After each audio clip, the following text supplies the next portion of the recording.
بسم الله الرحمن الرحيم. بسم الله خير الأسماء.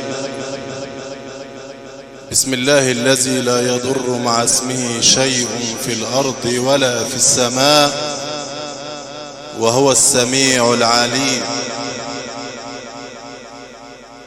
لما رأى سيدنا نوح عليه السلام امرأة تبكي على ولدها وتقول يا ويلتي يا ويلتي مات ابني وهو في عز شبابه،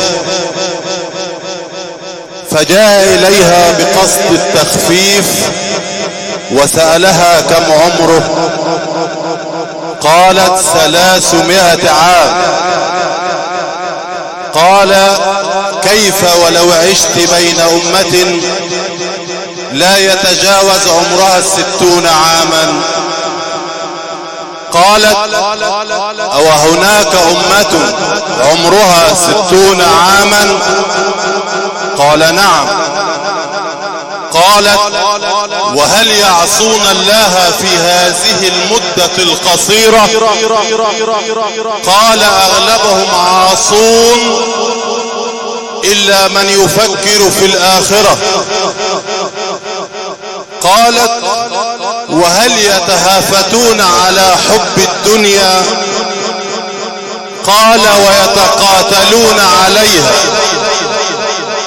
قالت والله لو كنت فيهم لقضيت 60 عاما استظل بظل شجرة ساجدة لله سبحانه وتعالى. إن القلب ليحزن وإن العين لتدمع وإن لفراق أبانا لمحزونون ولا نقول إلا ما يرضي ربنا. إنا لله وإنا إليه راجعون.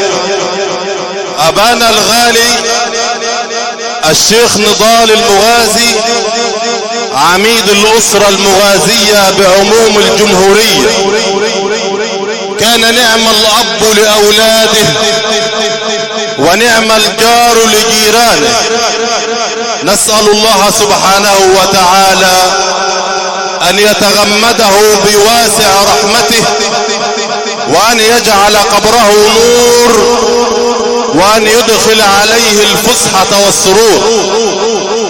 أما السادة المعزون يا من أتيتم من كل مكان بجمهورية مصر العربية لتقدموا واجب العزاء، وهؤلاء هم الرجال ولا يعرف الرجال إلا الرجال، ولا ينسب الفضل لأهل الفضل إلا ذووه. شكر الله سعيكم وأحسن الله عزاءكم وتبوأتم من الجنة منزلا.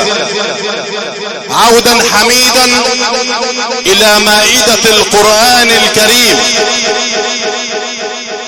أكرم بقوم أكرموا القرآن وهبوا له الأرواح والأبدان، وضعوا كتاب الله فوق رؤوسهم ليكون نورا في الظلام فكان. سبحان من وهب الأجور لأهلها وهدى القلوب وعلم الإنسان. نستمع الآن إلى آيات بينات من ذكر الله الحكيم يتلوها على مسامع حضراتكم قارئ من طابع خاص صنع لنفسه رداء خاصا بأصالة أحكامه، القارئ الدكتور محمود سعد درويش، فليتفضل مشكور.